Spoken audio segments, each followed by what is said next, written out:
on aime, est trahi que par ceux que elle, on aime.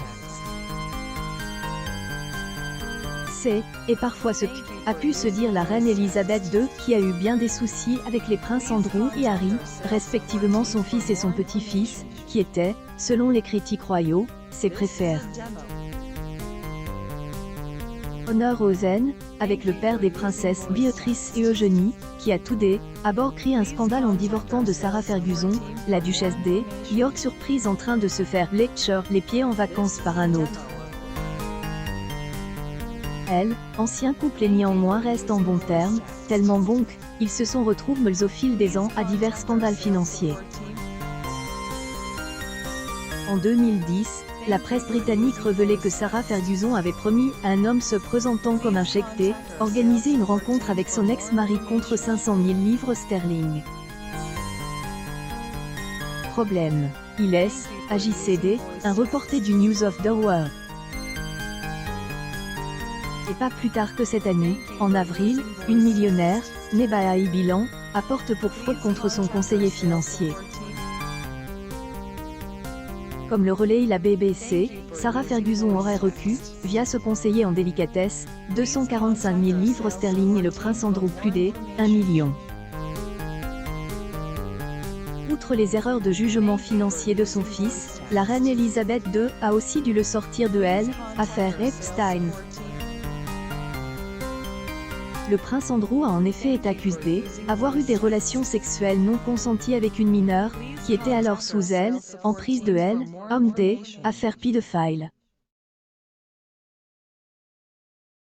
Histoire est réglée hors tribunal, le duc de York versant une somme conséquente en dédommagement.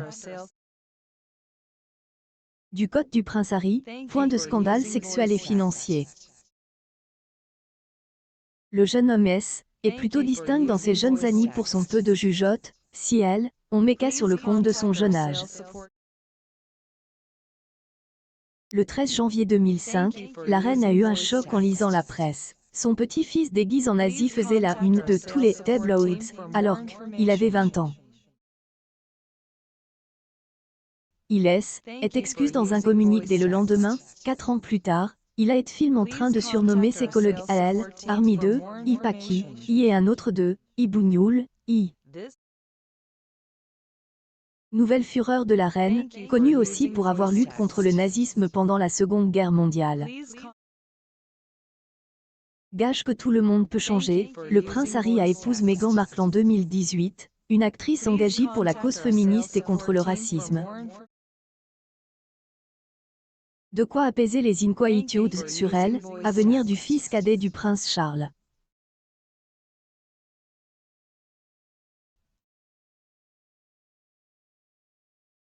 En 2020, les jeunes maris annoncent renoncer à leurs devoirs royaux et sont partis installés aux États-Unis. Elizabeth explique vouloir retrouver une vie normale, loin des tabloïds. Ils rendaient responsables de leur mal-être.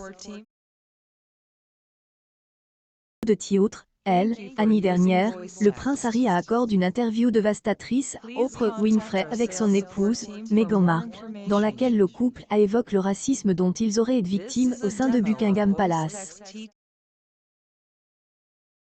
Avant le 2D, Elisabeth II sortait encore une interview de elle, ancienne actrice de Suits, qui assurait la promo de son podcast hebdomadaire, et dans laquelle elle blâmait une nouvelle fois la famille royale tout en dénonçant le racisme de elle, entourage du palais.